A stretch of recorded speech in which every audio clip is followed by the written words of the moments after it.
చలా లక్ష్మీశ్చలా ప్రాణాః చలం జీవిత యవ్వనం చలాచలేన సంసారే ధర్మ ఏకో హి నిశ్చలః.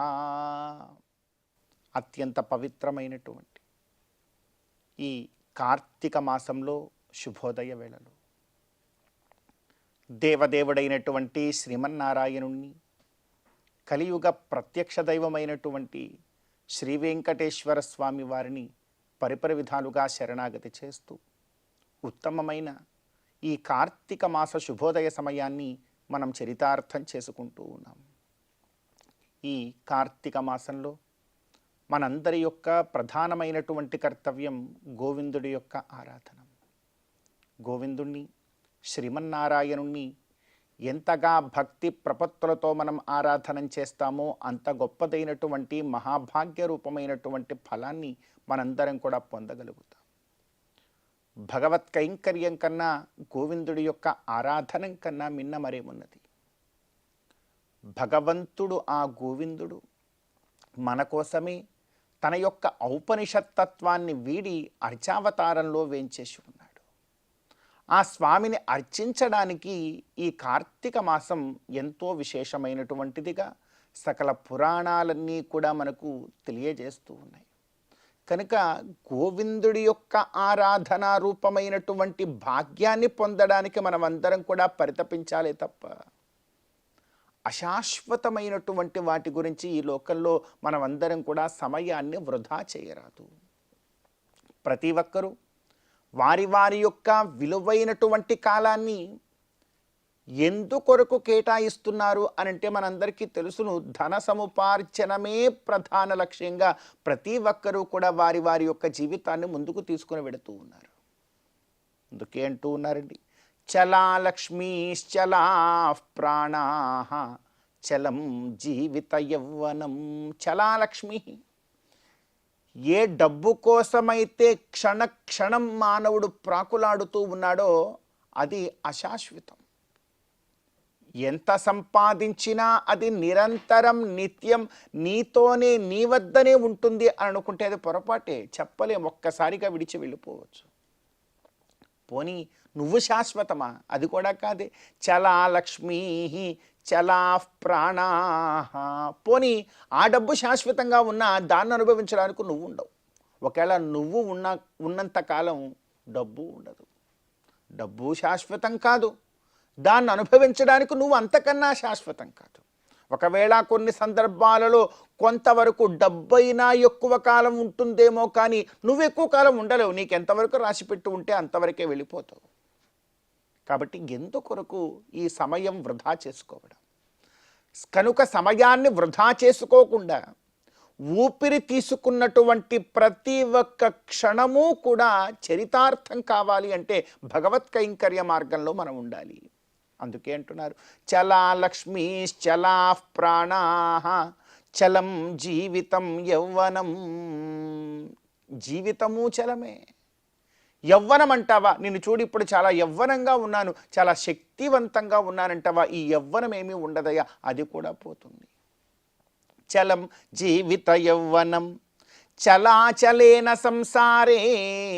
ఈ సంసారం కూడా చలమే. మరి వీటి కోసం నువ్వు సంసారం కోసం ప్రాకులాడుతున్నావు, నీ యవ్వనం కోసం ప్రాకులాడుతున్నావు, ధనం కోసం ప్రాకులాడుతున్నావు. నువ్వేదో శాశ్వతంగా ఈ లోకంలో ఉండిపోవడానికి వచ్చినట్టుగా భ్రమిస్తూ ఉన్నావి. ఇవి ఏవి కూడా శాశ్వతం కాదు, ఇవన్నీ అశాశ్వతాలే. కానీ శాశ్వతమైనటువంటిది ఒకే ఒక్కటి ఉన్నది, భగవత్ సంసేవనం.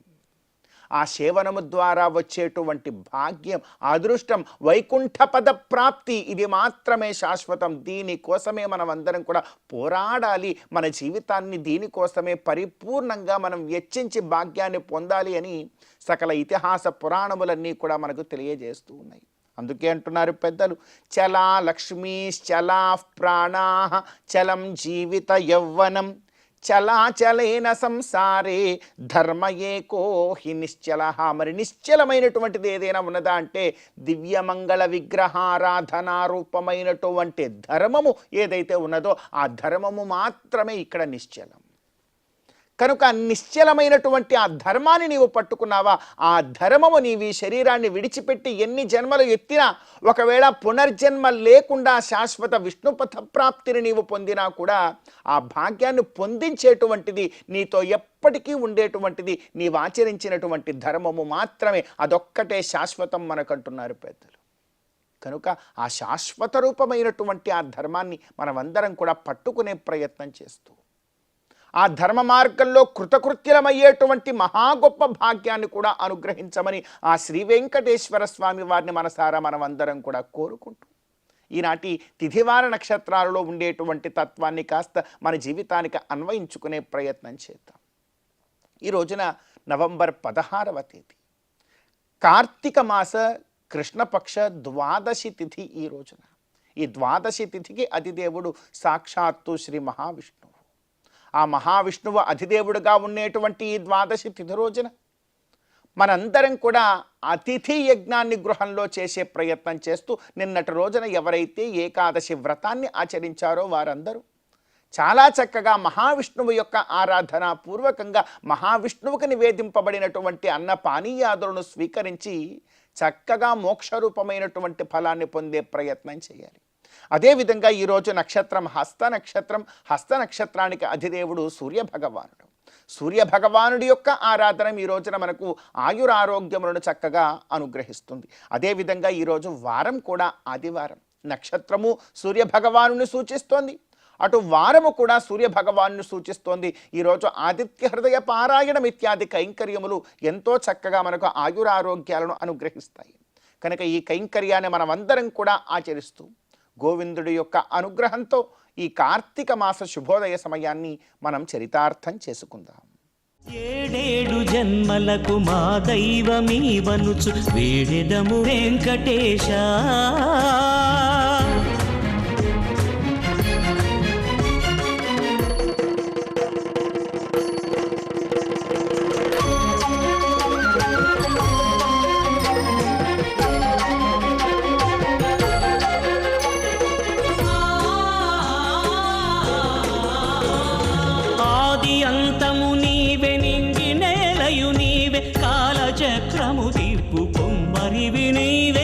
జగతినొక త్రాటిపై నడిపేవయా, సొంపుగా మరిన శంకు చక్రాలు దుష్టులను కూల్చగా ధరించావయా.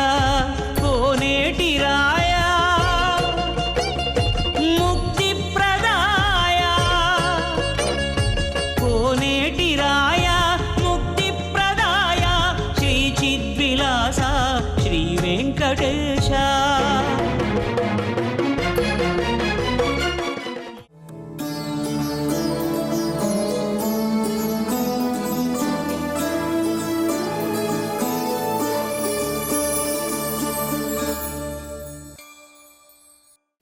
లక్ష్మీనాథ సమారంభాం నాథయామున మధ్యమాం అస్మదాచార్య పర్యంతాం వందే గురు పరంపరాం. ప్రియ భాగవతోత్తములారా, అఖిలాండ కోటి బ్రహ్మాండ నాయకుడు, అవాప్త సమస్త కాముడు, ఆర్తత్రాణ పరాయణుడు, అడుగడుగు దండాల వాడైనటువంటి శ్రీనివాసుని యొక్క దివ్య మహిషి శ్రీ పద్మావతీదేవి యొక్క బ్రహ్మోత్సవాలలో మనం విశేషంగా అమ్మవారి యొక్క వైభవాన్ని తెలుసుకునే ప్రయత్నం చేద్దాం. కమప్యాద్యం గురుం వందే కమలాగృహమేధినం ప్రవక్త ఛందసాం వక్త పంచరాత్రస్య స్వయం. వేదాంత దేశికుల వారు యతిరాజ సప్తతి అనేటువంటి ఒక స్తోత్రంలో మొట్టమొదటగా ఈ శ్లోకాన్ని అనుసంధానం చేస్తున్నారు. పద్మావతి అమ్మవారికి జరిగేటువంటి బ్రహ్మోత్సవాలు పాంచరాత్ర ఆగమోక్తంగా జరుగుతాయి. శ్రీ వెంకటేశ్వర స్వామివారికి వైఖానస ఆగమోక్తంగా అన్నీ కూడా జరిగే విధంగా పద్మావతి అమ్మవారికి సకల ఆరాధనలు, సకల ఉత్సవాలన్నీ కూడా పాంచరాత్ర ఆగమానుసారంగా జరుగుతాయని మనకందరికీ తెలిసిన విషయమే. ఈ పాంచరాత్ర ఆగమాన్ని ప్రవర్తించినటువంటి వారు ఎవరు? దేశికుల వారు కమపి ఆద్యం గురుం వందే కమలాగృహమేధినం ప్రవక్త ఛందసాం వక్త పంచరాత్రస్య యస్వయం అన్నారు. భగవంతుడు వేదాలంతా కూడా సృష్టించాడు. అదే భగవానుడు ఒక అద్భుతమైనటువంటి శాస్త్రాన్ని కూడా ప్రవర్తింపజేశాడు. అందువల్ల ఆయన ఎవరు అంటే గురువు, అందరికీ కూడా గురువు అన్నారు. మొట్టమొదటగా ఈ శ్లోకంలో కమపి అనేటువంటి పదాన్ని ప్రయోగిస్తున్నారు. అంటే అనిర్వచనీయునుడు భగవానుడు. మనం ఇదమిత్తంగా భగవంతుని యొక్క స్వరూప రూప గుణ విభవాదులు మనం తెలుసుకోలేం. వేదములే ప్రయత్నించి విఫలమయ్య యతో వాచో నివర్తంతే అప్రాప్య మనసా సహా అని వేదములే మనకు తెలుపుతున్నాయి. అంచేత కమపి అన్నారు. అంటే అనిర్వచనీయుడు భగవానుడు.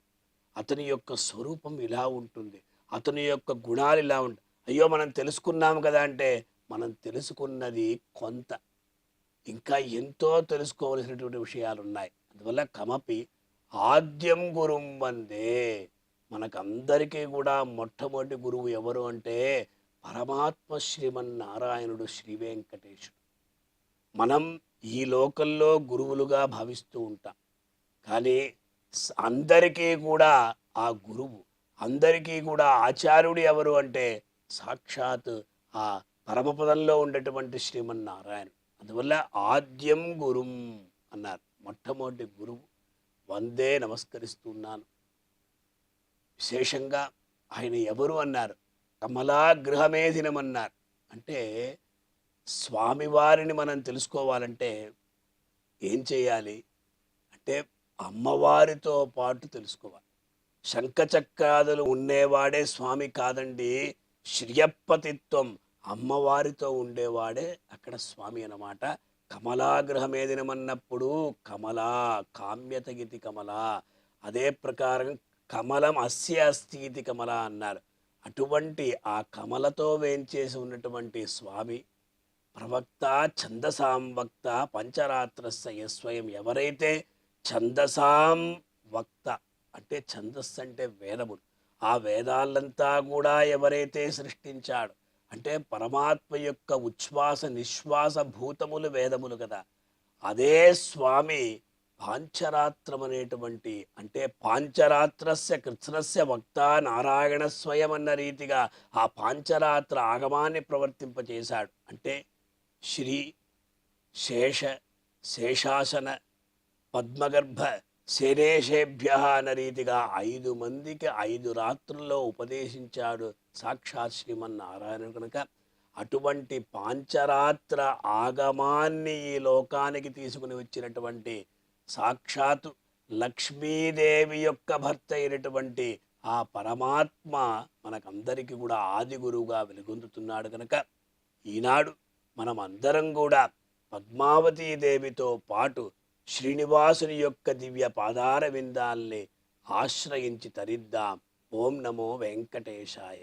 ఏడేడు జన్మలకు మా దైవమీవనుచు వేడెదము వెంకటేశ, వేడెదము వెంకటేశ.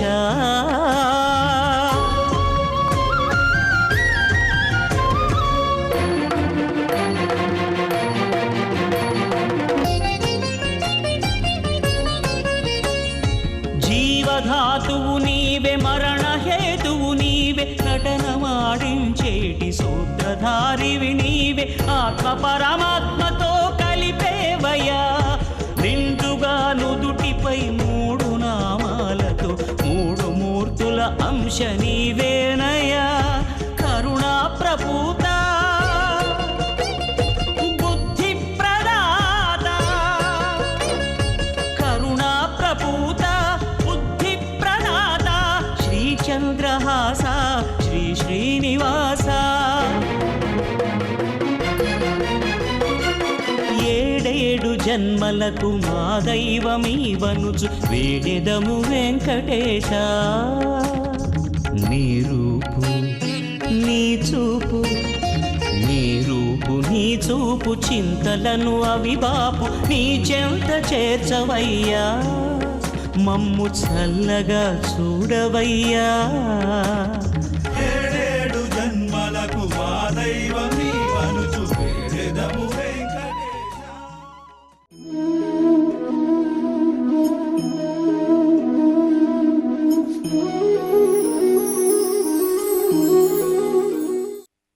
శ్రీమద్ రామాయణంలో ప్రతి అక్షరము కూడా వాల్మీకి మహర్షి యొక్క తపఃఫలం. ఫలము అంటే పండు, బాగా పండిన తర్వాత మధురాతి మధురమైనటువంటి రుచిస్తుంది పండు అంటే. తపఃఫలము అంటే ఆ తపఃఫలం చేత ప్రతి అక్షరము ఒక పండుగా పండింది రామాయణంలో. హనుమంతుడు అమ్మవారిని అన్వేషించడం కోసం లంకానగర ప్రవేశం చేసినారు. లంకిణిని జయించి లంకానగరంలో ప్రవేశించారండి. ప్రవేశించిన తర్వాత ఇంక అమ్మవారిని ఏ ఇంట్లో ఉంటుందో, ఏ అంతఃపురం, రావణ అంతఃపురంలో ఉంటుందా, మరి ఇంద్రజిత్తు అంతఃపురంలో ఉంటుందా, ఇలా వెతికే ప్రయత్నాల్లో ఆయన నిమగ్నం అవుతూ ఉన్నాడు. ఆ రోజు యాదృచ్ఛికంగా పౌర్ణమి, 16 కళలతో చంద్రుడు ప్రకాశిస్తూ ఉన్నాడు ఆకాశంలో. 16 కళలతో పూర్ణచంద్రుడు ఉదయించాడు అంటే మంచి వెన్నెల వెలుగు వస్తుంది. కానీ హనుమంతుడు ఆ రోజు సీతాన్వేషణం చేయబోతున్నాడు కాబట్టి, ఆ హనుమంతునికి బాగా అమ్మవారు దృశ్యమానం కావాలి కాబట్టి, లంకానగరంలో ఉండే ప్రతి దృశ్యం కూడా ఆయనకు స్పష్టంగా బాగా కనిపించాలి కాబట్టి తన వెలుగును ఇంకా పెద్దది చేశాడట చంద్రుడు. అంటే మనం చేసే పని మంచి పని అయినప్పుడు ప్రకృతి సహకరిస్తుంది మనకి. ప్రకృతి యొక్క శక్తులన్నీ కూడా మనకు సహకరిస్తాయి. అందులో హనుమంతుని లాంటి మహానుభావునికి ఎందుకు సహకరించవు? సీతాన్వేషణం కోసం వెళ్ళాడు ఆయన, జగన్మాత అమ్మవారు. ఆ అమ్మవారు వెతుకుతూ ఉన్నాడు ఆయన. ఆనాడు ఆ చంద్రుడు ఎంత ఆనందంగా వెలుగుతున్నాడంటే, హంసో యథా రాజత పంజరస్థ సింహో యథా మందర కందరస్థ వీరో యథా గర్విత కుంజరస్థ చంద్రోపి బభ్రాజ తథాంబరస్థ. మహత్తర శ్లోకం అండి ఇది. ప్రతి వ్యక్తి కూడా జీవితంలో ఆయన జాతకంలో కొంతమందికి అష్టమ చంద్ర దోషాలు ఉంటాయి. 8వ ఇంట్లో చంద్రుడు ఉంటే అది అష్టమ చంద్ర దోషం అంటారు. ముహూర్తం పెట్టేటప్పుడు కూడా అష్టమ శుద్ధి జాగ్రత్తగా చూసుకుంటారు. కాబట్టి చంద్రుడు నవగ్రహాల్లో ఒకడు. ఆయన 2.5 రోజుకు మారిపోతూ ఉంటాడు ఒక్కొక్క ఇంట్లో. అలా మారే సమయంలో 8వ ఇంట్లోకి వచ్చాడు అనుకోండి, అష్టమ చంద్రుడు అంటారు. ఆయన అష్టమ చంద్రుడుగా ఉన్నప్పుడే కష్టాలు పెడతాడు బాగా. ఆ దోషం పోవడానికి ఈ ఒక్క శ్లోకం చెప్పుకుంటే కూడా చాలని సంప్రదాయజ్ఞులు చెప్పారండి. అంటే ఏమిటి? ఆనాడు చంద్రుడు ఎలా వెలుగుతున్నాడంటే, హంసో యథా రాజత పంజరస్థ, వెండి పంజరంలో హంసలాగా వెలుగుతున్నాడు ఆయన. వెండి పంజరం తెల్లగానే ఉంటుంది, హంస తెల్లగానే ఉంటుంది. కాబట్టి పంజరంలో ఉన్నా కానీ వెలుగుకి ఏమీ అడ్డం రాదు. ఆ ధవళమైనటువంటి కాంతివంతమైనటువంటి వెలుగులో హనుమంతుడు స్పష్టంగా అన్నీ చూడగలడు. అదొకటే కాదండి, సింహో యథా మందర కందరస్థ, మందర పర్వతంలో ఒక పెద్ద గుహలో సింహం ఎలా ఉంటుందో, అంత గంభీరంగా ఉంటుందో అలా ఉన్నాడు చంద్రుడు. ఆకాశమే ఆయనకు ఆ రోజు పెద్ద గుహ. సింహో యథా మందర కందరస్థ. చూడండి, హంసో యథా సింహో యథా. హంస అనే శబ్దాన్ని తిరగేస్తే సింహ అవుతుంది, సకారం హకారం. అది చమత్కారం. ఆ మహాకవి వాచం అర్థోనుధావతి అన్నట్టు మహాకవులు చెప్తూ ఉంటే వచస్సు వాళ్ళని అనుకరిస్తుంది. అంతేగా వీరో యహ గర్విత కుంజరస్థ, ఒక బాగా యుద్ధరంగంలో విహరించడానికి తరిఫీదు పొందినటువంటి మదించిన ఏనుగు, ఆ ఏనుగుపై అంబారీ గట్టి ఒక బాగా యుద్ధం చేయగలిగినటువంటి మహావీరుడు ఆసీనుడై ఉంటే ఎంత గంభీరంగా ఉంటాడో చంద్రుడు అలా ఉన్నాడు. వీరో యథా గర్విత కుంజరస్థ చంద్రోపి బభ్రాజ తథంబరస్థ. ఆనాడు ఆకాశంలో వెలిగే చంద్రుడు మిగిలిన రోజుల్లో అలా వెలగడాయన. హనుమంతుని కోసం ఆ రోజు అంత గొప్పగా వెలుగుతూ ఉన్నాడు ఆ దేవదేవుడు, ఆ చంద్రుడు. చంద్రుడు అంటే మనఃకారకుడు అంటారు. అంటే మనఃకారకుడైనటువంటి చంద్రుడు అంత దేదీప్యమానమైనటువంటి జగన్మంగళమూర్తిగా వెలుగుతున్నాడంటే హనుమంతుడి మనస్సులో కూడా ఆ చంద్రుడు ఏకాగ్రతాబంధుల చిత్తవృత్తి కలిగినటువంటి మహత్తర సంస్కారంతో తదేక దృష్టితో సునిశ్చితమైనటువంటి దృక్పథంతో అమ్మవారిని వెతుకుతూ ఉన్నాడు. ఎక్కడుంది అమ్మవారు, ఎక్కడుంది అమ్మవారని. అలా ఆ హనుమంతుని యొక్క ఉద్యమానికి చంద్రుడు తోడ్పడుతూ ఉన్నాడు. కాబట్టి సత్కార్యాలు చెయ్యాలి, భగవంతుని సేవ చెయ్యాలి అని మనం కూడా కుతూహలం చూపిస్తే ఆ ప్రకృతి మనకు కూడా సహకరించే అవకాశం ఉంది అని ఈ మహాకవి యొక్క సందేశం.